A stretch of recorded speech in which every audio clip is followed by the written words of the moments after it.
After my birth, I stayed in the hospital for a few days longer than expected.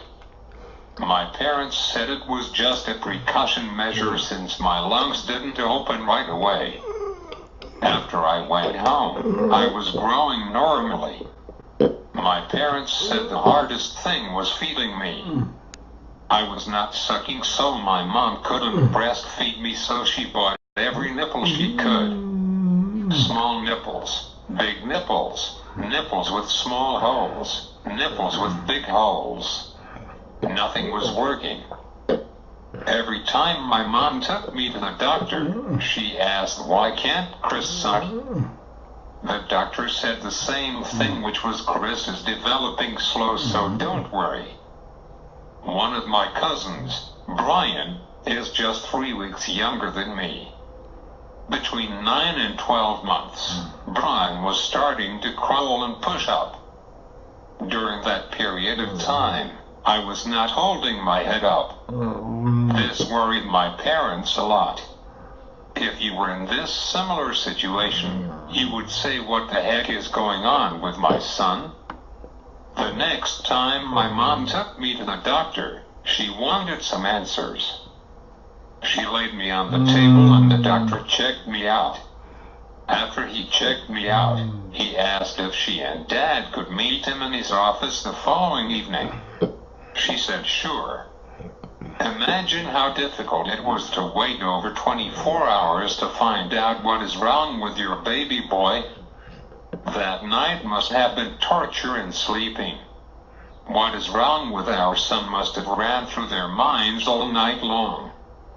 Dad had to work all day long with this worry on his mind.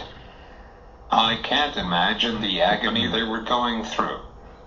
It was the time to finally see the doctor. The doctor said that I had cerebral palsy and advised them to take me to a specialist to take more tests on me. So on the way home, Mom started to cry. If you don't know my dad, he dropped out of high school, and what the doctor told them didn't register in his head. He asked Mom why was she crying. She said Chris has cerebral palsy. His following comment was, "So, Chris will be okay, right?" He had no idea of what he was saying.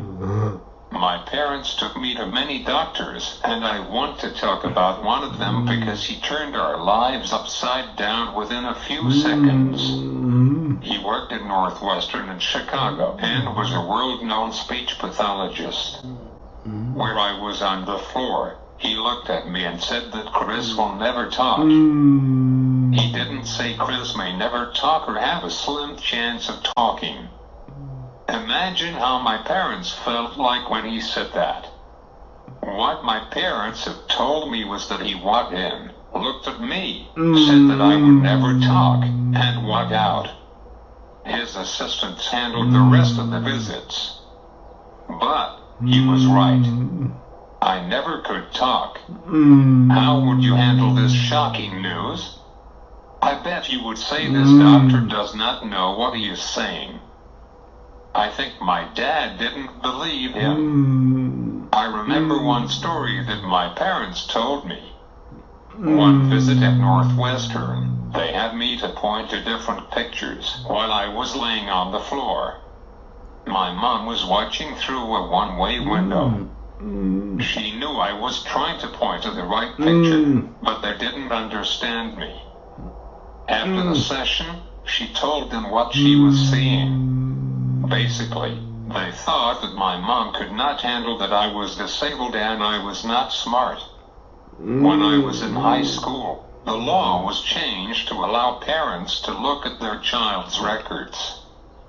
My parents looked at my records and saw a report from Northwestern. It said Mrs. Leonard needs some counseling because she is not dealing well with Chris' cerebral palsy. As this series goes on, you will see that she was handling my cerebral palsy very well. They were narrow-minded and could not look past what their textbooks said. To me, that is very sad.